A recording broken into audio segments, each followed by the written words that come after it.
BRS working president KTR Kannepalli పర్యటన ప్రాధాన్యత సంతరించుకుంది. దీనికి సంబంధించి కూడా వస్తున్నటువంటి క్రమంలో కూడా అనేక ఇబ్బందులు కూడా గురి చేస్తున్నారంటూ బీఆర్ఎస్ నేతలు ఆరోపిస్తున్నారు. ప్రస్తుతానికైతే ఇక్కడ కన్నేపల్లి పంప్ హౌస్ ఎందుకు ఇంత ప్రతిష్టాత్మకంగా మారుతుంది, ప్రస్తుత పరిస్థితుల్లో ఎల్నినో ప్రభావంతో వర్షాలు ఈసారి తక్కువగా కురుస్తాయని చెప్పి వాతావరణ శాఖ చెప్పడంతో ఇక్కడ కొంత ఆందోళన మాత్రం రైతుల్లో కొనసాగుతున్నటువంటి పరిస్థితి. ప్రస్తుతానికి ఇప్పటికే పడాల్సినటువంటి వర్షపాతం నమోదు కాకపోవడంతో 80% వర్షాలు తక్కువగా కురిశాయి. ఇప్పటి వరకు ఉమ్మడి వరంగల్ జిల్లా కొంత ఇబ్బందికర వాతావరణంలోకి వెళ్ళేటువంటి అవకాశం ఉందని చెప్పి భారత వాతావరణ శాఖ కూడా చెప్పడంతో, హైదరాబాద్ ఎల్ఎండి కూడా చెప్పడంతో కొంత రైతుల్లో ఆందోళన నెలకొన్నటువంటి పరిస్థితి. కానీ ఇక్కడ ఉన్నటువంటి నీటిని సద్వినియోగం చేసుకునే ప్రణాళికలు ఉన్నప్పటికీ కూడా నీరు సద్వినియోగం చేయలేకపోతున్నారని చెప్పి బీఆర్ఎస్ ఆరోపిస్తున్నది. అందులో భాగంగానే ఇక్కడ ప్రతిష్టాత్మకంగా తీసుకున్నటువంటి కాళేశ్వరం ప్రాజెక్టు, అందులో మేడిగడ్డ వద్ద ఉన్నటువంటి కన్నేపల్లి పంప్ హౌస్ దగ్గర ఇక్కడ ఒక ప్రణాళికను వేసినప్పటికీ కూడా ఇక్కడి నుండి నీటిని ఎత్తిపోస్తే మాత్రం ఇక్కడ పర్ఫెక్ట్గా నీరు మొత్తం ఉన్నటువంటి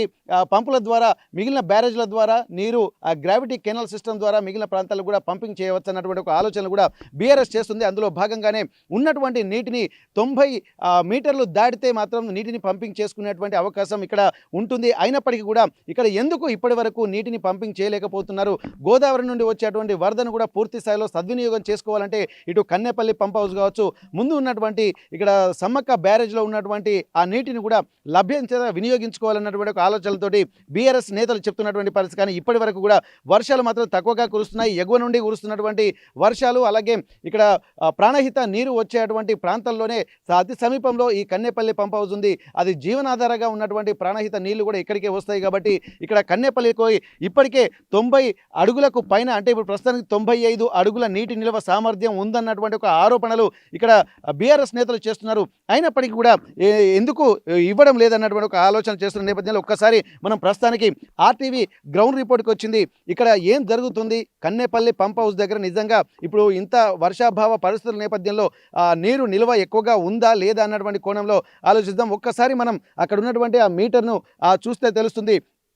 90 మీటర్లకు పైగా నీరు ఇప్పటికే చేరుకుంటున్న నేపథ్యంలో వీటన్నిటినీ కూడా నీరు పంపింగ్ చేయాల్సినటువంటి అవసరం ఉందని చెప్పి అంటున్నారు. దీనికి సంబంధించి ఇక్కడ కాళేశ్వరం ప్రాజెక్టులోనే అతి ప్రతిష్టాత్మకంగా తీసుకున్నటువంటి ఇక్కడ ఈ కన్నేపల్లి పంప్ హౌస్ అత్యంత కీలకమైనటువంటి విషయం. అయితే దీనికి సంబంధించి కూడా ఇక్కడ గోదావరి నది సమీపం నుంచి ఆ నీటిని ఎత్తిపోసి ఆ తదుపరి రిజర్వాయర్లకు పంపే విధంగా ఈ తొలి దశగా ప్రాధాన్యత సంతరించుకున్నటువంటి ఇది ప్రధాన పంప్ హౌస్ మనం చూస్తున్నది. ప్రస్తుతానికి ఇది భూగర్భ పంప్ హౌస్, అంటే చాలా లోతుగా ఉండి అందులో అత్యాధునిక యంత్రాలను కూడా అమర్చినటువంటి మోటార్లను, భారీ సామర్థ్యం గల మోటార్లను, పంపులను ఏర్పాటు కూడా చేసినటువంటి పరిస్థితి. ఒక్కొక్క పంపు కొన్ని వందల మెగావాట్ల విద్యుత్ వినియోగించే స్థాయిలో పనిచేస్తుంది. దీనికి సంబంధించి ఉత్తర తెలంగాణతో పాటు మధ్య తెలంగాణ ప్రాంతాలకు సాగు, తాగునీరు, అలాగే పారిశ్రామిక అవసరాలకు నీటిని అందించడం దీని యొక్క ప్రధాన ఉద్దేశం. అయితే ప్రపంచంలోనే ఇక్కడ ఇంత ప్రతిష్టాత్మకంగా తీసుకున్నటువంటి ఈ ప్రాజెక్టు ప్రపంచంలోనే భూగర్భ లిఫ్ట్ ఇరిగేషన్ పంపింగ్ స్టేషన్లలో ఇది ఒకటిగా ఇప్పటికే గుర్తింపు పొందినటువంటి పరిస్థితి. అయితే ఇక్కడ గోదావరి ప్రాంతంలో ఉన్నటువంటి కన్నేపల్లి పంప్ హౌస్ ఇక్కడ ప్రస్తుతానికైతే ప్రాధాన్యత సంతరించుకుంది. ఇక్కడికే కేటీఆర్ వస్తున్నటువంటి నేపథ్యంలో ఇక్కడికి రాకుండా అడ్డుకోవడాన్ని కూడా బీఆర్ఎస్ నేతలు తీవ్రంగా వ్యతిరేకిస్తున్నటువంటి పరిస్థితి. ఇక్కడ ఒక్కసారి పంప్ హౌస్ల పనితీరుగా ఒక్కసారి మనం పరిశీలించినట్టయితే ఈ గోదావరి నది నుంచి నీటిని సుమారు 49 మీటర్ల ఎత్తుకు ఎత్తి గురుత్వాకర్షణ కాలువ ద్వారా అన్నారం వైపు పంపించిన తర్వాత అక్కడి నుండి మళ్ళీ పంపించేటువంటి పరిస్థితి. అంటే మొత్తం ఇక్కడ పంపులను కనుక ఒక్కసారి చూసినట్టయితే మొత్తం 17 పంపులు, ఇక్కడ పెద్ద భారీ పంపులు, మెగా మోటార్ యూనిట్లు కూడా ఏర్పాటు చేశారు. వీటి సామర్థ్యం కూడా ఒక్కొక్కటి 40 మెగావాట్ల విద్యుత్ సామర్థ్యంతో పనిచేస్తున్నటువంటి పరిస్థితి. ఇప్పటికే రోజుకు సుమారు 3 టీఎంసీల వరకు నీటిని ఎత్తిపోసేలా ఈ ప్రాజెక్టును రూపకల్పన చేశారు. అయినప్పటికీ కూడా వర్షాభావ పరిస్థితుల్లో ఇట్లాంటి ప్రాజెక్టుల వల్ల తెలంగాణ ప్రాంతం అనేది సస్యశ్యామలంగా ఉండే విధంగా ప్లాన్ చేసుకున్నారు. అయితే ఇట్లాంటి పరిస్థితుల నేపథ్యంలో భారీ మోటార్లను కూడా ఏర్పాటు చేశారు. ఆ మోటార్లను కూడా బాహుబలి మోటార్లుగా పిలుస్తున్నారు. ప్రపంచంలోనే అతిపెద్ద లిఫ్ట్ ఇరిగేషన్ మోటార్ల ద్వారా ఒకటిగా గుర్తింపు పొందినటువంటి ఈ పంప్ హౌస్ 2019లో ప్రారంభించి నీటి ఎత్తిపోతలను కూడా ప్రారంభించినటువంటి పరిస్థితి. ఇప్పటికే ఈ గోదావరి మేడిగడ్డ వద్ద ఉన్నటువంటి లక్ష్మీ బ్యారేజ్, అలాగే కన్నేపల్లి పంప్ హౌస్, ఇక్కడ అక్కడి నుండి ఒకవేళ అక్కడ మాత్రం నీటిని స్టోర్ చేస్తే మాత్రం ఇక్కడ పూర్తి స్థాయిలో నీరు ఇక్కడికి వచ్చేటువంటి అవకాశం ఉంటుంది. కానీ ఇక్కడ మేడిగడ్డ వద్ద ఉన్నటువంటి లక్ష్మీ బ్యారేజ్ వద్ద 19, 20, 21 పిల్లర్లు కుంగిపోవడంతో ఇక్కడ నీటిని మాత్రం పంపించేటువంటి అవకాశాన్ని అంటే కిందికి వదులుతున్నటువంటి పరిస్థితి. అయితే ఇక్కడ పంప్ హౌస్‌లలో కూడా పూర్తి స్థాయిలో ఇక్కడ నీరు అక్కడ బ్యారేజ్‌ను ఓపెన్ చేయడం వల్ల నీరు దిగువకు వెళ్తుందన్నటువంటి ఒక ఆందోళన మాత్రం ఇక్కడ ఏర్పాటు చేస్తున్న నేపథ్యంలో ఇక్కడ భారీ మోటార్ల యూనిట్లు కూడా ఇక్కడ పనిచేసే సామర్థ్యం ఉన్నప్పటికీ కూడా గతంలో కురిసినటువంటి వర్షాలతోటి ఇక్కడ మొత్తం 17 పంప్ హౌజుల్లో 15 పంప్ హౌజులు కూడా పూర్తిగా నీట మునిగిపోయినటువంటి పరిస్థితి.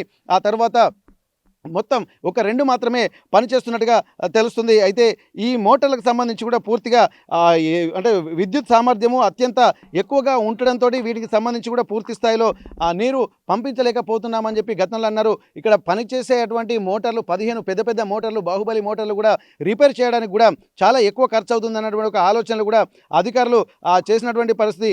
ఇక్కడ ప్రస్తుతానికైతే మనం చూడొచ్చు ఇక్కడ గోదావరికి సంబంధించినటువంటి 4 బే ద్వారా 17 భారీ పంపులు ఉన్నటువంటి అది మొత్తం గ్రావిటీ కెనాల్ సిస్టమ్ ద్వారానే ఈ పంపులను నీటిని ఎత్తిపోసి ఆ తర్వాత దిగువకు వదిలేటువంటి ఒక కాన్సెప్ట్ తోటి ముందుకు వెళ్తున్నటువంటి పరిస్థితి. ప్రస్తుతానికైతే గోదావరిలో నీటి లభ్యత ఇప్పుడు 95 అడుగులకు వరకు ఉంది కాబట్టి వాటిని దృష్టిలో పెట్టుకొని ఇప్పటికే నీటిని మాత్రం దిగువకు వదలాల్సినటువంటి అవసరం ఉంటుంది అని చెప్పి చెప్తున్న నేపథ్యంలో ప్రస్తుతానికి ఇక్కడ 3 టీఎంసీలు నిరంతరం ఎత్తిపోసే విధంగా రూపకల్పన చేసినప్పటికీ కూడా అన్ని ఏర్పాట్లు చేసినప్పటికీ కూడా ఎందుకు ఇంత ఉదాసీన వైఖరి అవలంబిస్తున్నారన్నట్టుగా ఆలోచనతోటి బీఆర్ఎస్ నేతలు కూడా పూర్తి స్థాయిలో ఎప్పటికప్పుడు విమర్శలు చేస్తూనే ఉన్నారు.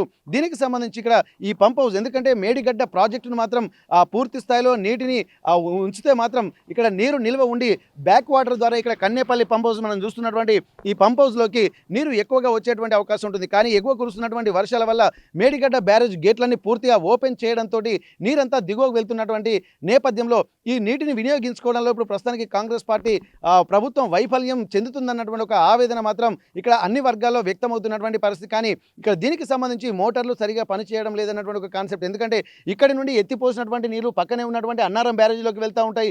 అక్కడ కూడా నీటిని నిల్వ చేసేటువంటి పరిస్థితి లేదు. ఎందుకంటే అక్కడ కూడా గేట్లను ఓపెన్ చేసి ఇక్కడ అంటే బ్రిడ్జ్ కుంగిపోయింది, బ్యారేజ్ కుంగిపోయింది కాబట్టి నీటి నిల్వ సామర్థ్యం కనుక పెంచితే మాత్రం ఉన్నటువంటి బ్యారేజ్ మొత్తం కొట్టుకుపోయేటువంటి ప్రమాదం ఉందని చెప్పి ఇక్కడ గతంలో అధికారులు కూడా చెప్పినటువంటి పరిస్థితి. ఈ పిల్లర్ల కుంగుబాటు అనేది చాలా ఇబ్బందికర వాతావరణంలో తీసుకొస్తుంది. ఒకవేళ దాని మీద మళ్ళీ గేట్లను కనుక వేస్తే మాత్రం కింద ఉన్నటువంటి గ్రామాలే కొట్టుకుపోతున్నటువంటి ఆందోళన మాత్రం కాంగ్రెస్ ప్రభుత్వం చేసింది. ఆ తర్వాత మాత్రం నీటిని అప్పటి నుండి నిల్వ చేయకుండా వదిలిపెడుతున్నారు. ఇప్పటికీ 2 సంవత్సరాలకు పైగా గడుస్తున్నప్పటికీ కూడా ఈ నీటి నిల్వను మాత్రం ఉంచలేకపోవడం వల్ల నీటిని ఎత్తిపోయలేక నీరు మాత్రం సముద్రం పాలవుతుందన్నటువంటి ఆలోచన మాత్రం బీఆర్ఎస్ నేతలు వ్యక్తం చేస్తున్నారు. ప్రస్తుతానికైతే ఒక్కసారి మనం చూడొచ్చు ఇక్కడ 90 అడుగులకు పైన మాత్రం నీటి నిల్వ మనకు కనిపిస్తుంది. అక్కడ ఉన్నటువంటి ఆ స్పెసిఫిక్ మీటర్లను చూస్తుంటే మనకు అర్థమవుతున్నటువంటి పరిస్థితి. ఇక్కడ మొత్తం ఇప్పుడు ప్రస్తుతానికైతే 99, 98 అలాగే 97 అడుగుల వరకు ఉంది. అంటే 95 అడుగులకు పైన నీరు నిల్వ ఉంటే మాత్రం ఎత్తిపోసేటువంటి అవకాశం ఉంటుంది. ఇప్పుడు 97 అడుగుల నీటి నిల్వ సామర్థ్యం ఇందులో ఉంది కాబట్టి ఈజీగా ఎత్తిపోయడానికి అవకాశం ఉంటుందని చెప్పి బీఆర్ఎస్ నేతలు చేస్తున్నారు. అసలే ఎల్నినో ప్రభావంతో రైతులు ఇబ్బందులు ఎదుర్కొంటున్న నేపథ్యంలో ఇక్కడ ఉన్నటువంటి లిఫ్ట్ ఇరిగేషన్ ద్వారా నీటిని పంపిస్తే ఉన్న గోదావరి జలాలను కూడా సమృద్ధిగా వినియోగించుకోవచ్చు అన్నటువంటి ఆలోచనలు కూడా ఇక్కడ బీఆర్ఎస్ ప్రభుత్వం చేస్తుంది. దీనికి సంబంధించి రైతాంగం కూడా ఇప్పటికే డ్రాట్ ఏరియాలలో అనేక ఇబ్బందులు పడుతున్నారు కాబట్టి వీటన్నిటిని దృష్టిలో పెట్టుకొని మరి ఎందుకు ఇంత అనుకూల వసతులు ఉన్నప్పటికీ కూడా ఎందుకు ఆ మోటార్లను ఆన్ చేయడం లేదు? అక్కడ కల్పతరువు లాంటి కన్నేపల్లి ప్రాజెక్టు ఉండగా అక్కడ తాగునీరుకు కానీ సాగునీరుకు కానీ ఇబ్బంది పడాల్సినటువంటి అవసరం లేదని చెప్పి ఇటు బీఆర్ఎస్ నేతలు మాత్రం వ్యక్తం చేస్తున్నారు. మరోవైపు కాంగ్రెస్ ప్రభుత్వం మాత్రం ఇక్కడ ప్రస్తుతానికైతే ఇవి నీటిని పంపింగ్ చేస్తే మాత్రం ఉన్న బ్యారేజీలు కూడా కూలిపోయేటువంటి అవకాశం ఉంటుంది కాబట్టి వీటిని పూర్తిగా రిపేర్ చేసిన తర్వాత మాత్రమే దీన్ని వదులుతామని చెప్పి గతంలో ప్రకటించారు. దీనికి సంబంధించి ఇక్కడ ఇరిగేషన్ మినిస్టర్ ఉత్తమ్ కుమార్ రెడ్డి కూడా వచ్చి ఇక్కడ ఉన్నటువంటి పరిశీలన కూడా గతంలో ఇటు కన్నేపల్లి పంప్ హౌస్తో పాటు ఇక్కడ పక్కనే ఉన్నటువంటి లక్ష్మీ బ్యారేజ్ అలాగే ఈ మేడిగడ్డ బ్యారేజ్లను కూడా గతంలో సందర్శించి రిపేర్ పనులు కూడా మొదలు పెడుతున్నారు. దీనికి సంబంధించి కూడా ఒక పూర్తి అవగాహనతోనే తాము ఉన్నామని చెప్పి కాంగ్రెస్ ప్రభుత్వం చెప్తున్నటువంటి పరిస్థితి నెలకొంది. ఏదేమైనప్పటికీ కూడా ఇప్పుడున్నటువంటి ఈ పర్యటన మాత్రం చాలా ప్రాధాన్యత సంతరించుకుంది.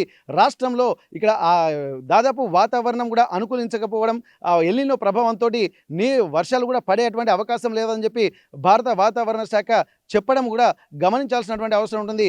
ఇప్పటికే దుక్కులు దున్ని నార్లు పోసినటువంటి రైతాంగానికి నారుమడలకే నీరు లేకపోవడంతో అనేక ఇబ్బందులు పడాల్సినటువంటి అవసరం ఉంటుంది. ప్రత్యామ్నాయ పంటల వైపు ప్రజలు వెళ్ళాలి, రైతులు వెళ్ళాలన్నటువంటి ప్రభుత్వ అధికారుల సూచనలు కూడా గమనించాల్సినటువంటి అవసరం ఉంటుంది. ఇప్పటికే పత్తులు అంటే వరి నుండి పత్తికి మళ్ళినటువంటి రైతులు మళ్ళీ ఆ పత్తులు వేసినటువంటి పత్తి విత్తనాలు కూడా మొలవకపోవడంతో మళ్ళీ కందుల వైపు మళ్ళారు. అవి కూడా మొలగపోవడంతో వర్షాలు పడితే లేటుగానైనా సరే మొక్కజొన్నలు సాగు చేసుకునేటువంటి అవకాశం ఉంటుందని చెప్పి రైతులు కొంత ఆలోచన చేస్తున్నారు. కానీ ఇక్కడ ఆరుద్ర కార్తె దాటిపోయిన తర్వాత వేసేటువంటి ప్రతి పంట తెగుళ్ల బారిన పడి అనేక ఆర్థికంగా నష్టాలు వచ్చేటువంటి అవకాశం ఉంటుంది. శ్రమంతా వృధా అవుతుందని చెప్పి రైతులు కూడా భావిస్తున్నారు. అధికారులు కూడా చెప్తున్న నేపథ్యంలో రైతులకు మాత్రం ఎటు పాలుపోలేనటువంటి పరిస్థితి ఉంటుంది. మరి ఈ పరిస్థితులన్నీ దృష్టిలో పెట్టుకుని ప్రత్యామ్నాయ చర్యలు చేపట్టాల్సినటువంటి ప్రభుత్వాలు ఎందుకు ఇంత ఉదాసీన వైఖరి అవలంబిస్తున్నాయి అన్నటువంటి ఒక ఆలోచనలు ఇక్కడ బీఆర్ఎస్ నేతలు చేస్తున్నటువంటి పరిస్థితి. గతంలో తెలంగాణ రాష్ట్రం వచ్చిన తర్వాత సస్యశ్యామలంగా ఉండాల్సినటువంటి విధంగానే అన్ని ప్లాన్ చేశాము. కానీ ఈ ప్లాన్లను మాత్రం ఇంప్లిమెంట్ చేయకుండా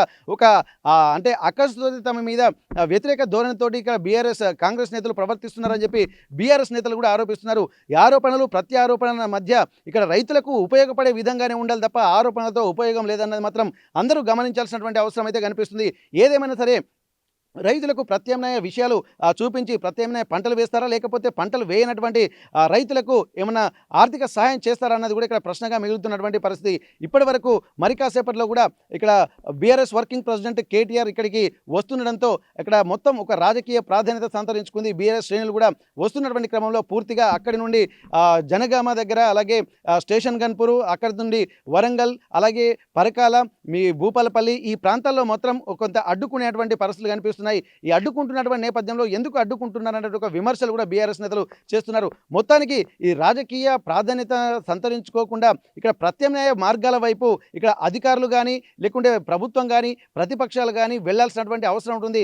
సమన్వయంతో ఒక అధికారాన్ని సద్వినియోగం చేసుకోవాల్సినటువంటి అవసరం కాంగ్రెస్ నేతలపై ఉందన్నటువంటి ఒక విషయాలు కూడా బీఆర్ఎస్ నేతలు కూడా చెప్తున్నటువంటి నేపథ్యం అయితే ప్రస్తుతానికి కనిపిస్తుంది. ఇప్పటికే ఒకరొకరుగా ఇక్కడ బీఆర్ఎస్ వర్కింగ్ ప్రెసిడెంట్ కేటీఆర్ రాకముందు ఇక్కడ మాజీ శాసనసభ స్పీకర్ సిరికొండ మధుసూదనాచార్యతో పాటు మరికొంతమంది ఎమ్మెల్యేలు కూడా ఇప్పటికే చేరుకుంటున్నారు. కొంతమందిని అనుమతిస్తున్నారు, మరికొంతమందిని వారించడంతో కొంత గందరగోళ పరిస్థితులు కూడా నెలకొంటున్నాయి. ఈ పరిస్థితులన్నీ కూడా కొంత ఇబ్బందికర వాతావరణం తీసుకొస్తున్నారని చెప్పి ఇక్కడ ఉన్నటువంటి బీఆర్ఎస్ నేతలు ఆరోపిస్తున్న నేపథ్యంలో ఇక్కడ ఎట్లాంటి ఒక్కసారి క్రౌడ్ రాకుండా పోలీసులు కూడా ముందస్తు ఒక మేనేజ్మెంట్గానే మనం గమనించాల్సిన అవసరం ఉంటుంది. ఎందుకంటే ఇక్కడ వరంగల్ పర్యటన నేపథ్యంలో వరంగల్ నుండి వచ్చేటువంటి వాళ్ళందరూ కూడా ఒకేసారి ఇక్కడికి వస్తే ఇక్కడ ఇబ్బందికర వాతావరణం ఉంటుంది, కంట్రోల్ చేయడం చాలా ఇబ్బందికరంగా మారుతుంది. కాబట్టి ఎక్కడికక్కడ ఫిల్టర్ చేసుకుంటూ ప్రధానమైనటువంటి నాయకులను మాత్రమే ఇక్కడికి పంపిస్తున్నటువంటి పరిస్థితి. రాబోయే రోజుల్లో కూడా వర్షాలు పడకపోతే ఎట్లాంటి నిర్ణయాలు తీసుకోవాలన్నటువంటి ఒక ప్రత్యామ్నాయ మార్గాల వైపు కూడా వెళ్ళాలన్నటువంటి ఒక ఆలోచనను సూచనలు కూడా ఇటు బీఆర్ఎస్ నేతలు చేస్తున్నప్పటికీ ఇక్కడ పూర్తి చిత్తశుద్ధితో తాము పనిచేస్తున్నాము, ప్రజల కోసము రైతుల కోసమే తాము ఉన్నామన్నటువంటి ఒక ఆలోచన మాత్రం కాంగ్రెస్ ప్రభుత్వం చేస్తున్నటువంటి పరిస్థితి.